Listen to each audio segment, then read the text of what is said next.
This debate today, it's about who gets to be an American. What opinions do we have to be counted as Americans? This is what this debate is about, Madam Speaker. What's up, Patriots? It's your guy Winner, back again. And oh boy, do we have something to talk about today. Representative Ilhan Omar just gave a very emotional speech on the House floor before the Republican-led Congress voted to remove her from the Foreign Affairs Committee. And I've got some things to say. Now, before the left starts crying racism and Islamophobia, let's get one thing straight.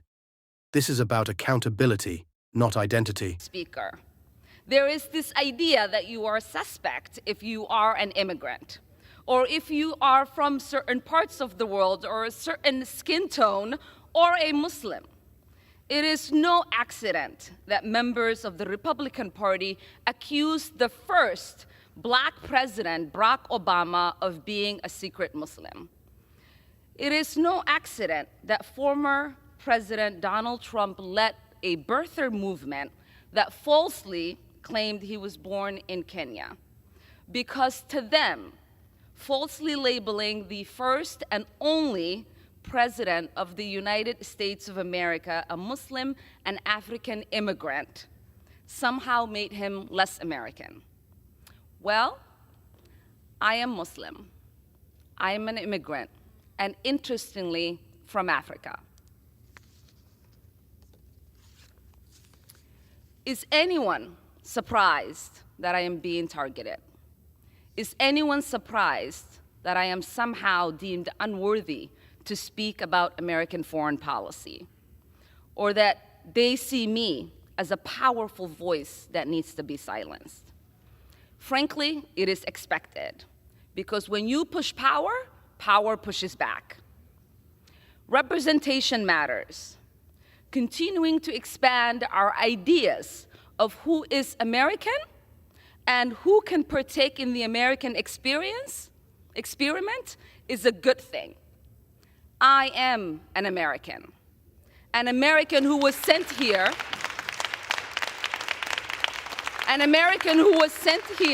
by her constituents to represent them in Congress, a refugee who survived the horrors of a civil war, someone who spent her childhood in a refugee camp, someone who knows what it means to have a shot at a better life here in the United States, and someone who believes in the American dream and the American possibility and the promise and the ability to participate in the democratic process.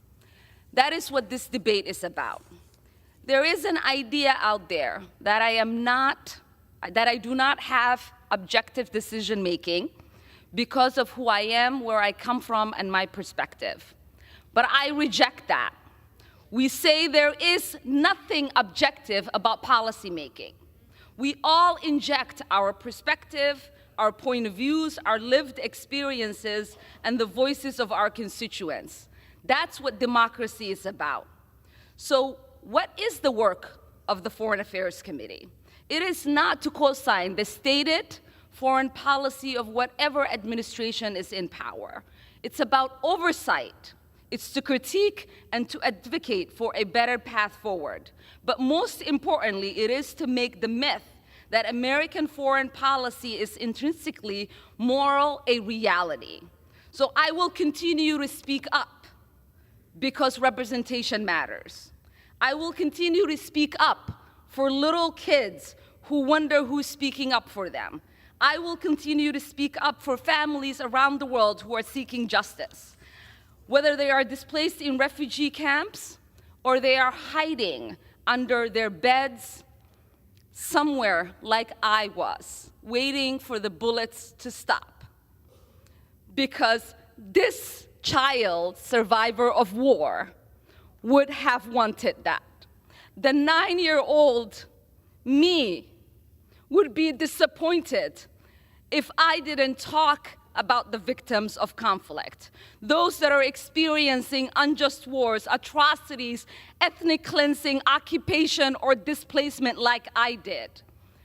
They are looking to the international community and the United States, asking for help. They look to us because the international community and the United States profess the values of protecting human rights and upholding international law.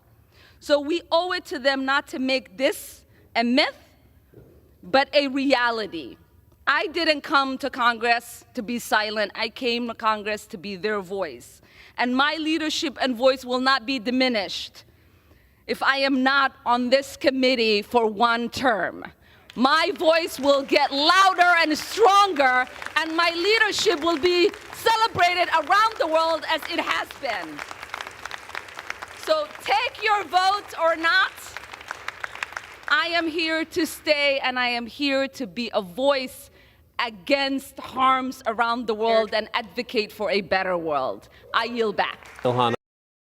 So, Omar stands up there and starts framing the entire debate as a question of who qualifies as an American. She talks about being a Muslim immigrant from Africa, the discrimination she faced, and then blames Republicans for pushing narratives that undermine her legitimacy. All right, I hear her. But let's be real for a second. Nobody said Ilhan Omar isn't an American. What people are questioning is her judgment and her record. Let's not forget, this is the same Ilhan Omar who has made repeated anti-Israel statements, minimized the trauma of 9/11 by saying some people did something, and constantly paints America as the villain on the world stage. You don't get to serve on the Foreign Affairs Committee, representing America's interests abroad, when you've openly disrespected the country you're representing. That's not bigotry. That's common sense. We're talking about a committee that deals with national security, international alliances, and diplomatic strategy. If your worldview is constantly bashing America and excusing our enemies, you don't belong in that seat. Period. Now, was her speech emotional? Sure. She talked about her journey, her family, her struggles, and I can respect that. But here's the problem. She turned it into a victim narrative. Instead of owning up to her words and actions, she tried to make it sound like Republicans were attacking her faith, her skin color, or her immigration story. No, Congresswoman, we're holding you to the same standard we'd hold anyone else. That's called equality, not discrimination. Now let's talk about Speaker Kevin McCarthy for a second. He got this one right. There were hesitations, sure, even from some Republicans, but at the end of the day, leadership means drawing the line. Democrats kicked Republicans off committees before, remember? So spare me the dangerous precedent talk. This is called playing by the same rules. When Democrats remove people like Marjorie Taylor Greene or Paul Gosar for offensive tweets, but then cry foul when Ilhan Omar faces consequences for actual statements about foreign policy, that's hypocrisy on full display. Look, this isn't about silencing anyone. Ilhan Omar can still speak her mind all she wants. That's her right. But the American people deserve leaders on our foreign affairs team who believe in this country, who defend it, and who don't apologize for being American. At the end of the day, being in Congress isn't a free pass. It's a responsibility. And if you're going to represent the United States, you better be proud to stand for her. I'll always back that, no matter who's in office. Anyway, let me know what you think in the comments. Was Ilhan Omar unfairly targeted, or did the House make the right call? Smash that like button if you stand for accountability and patriotism, and don't forget to subscribe for more real talk without the political spin. God bless America.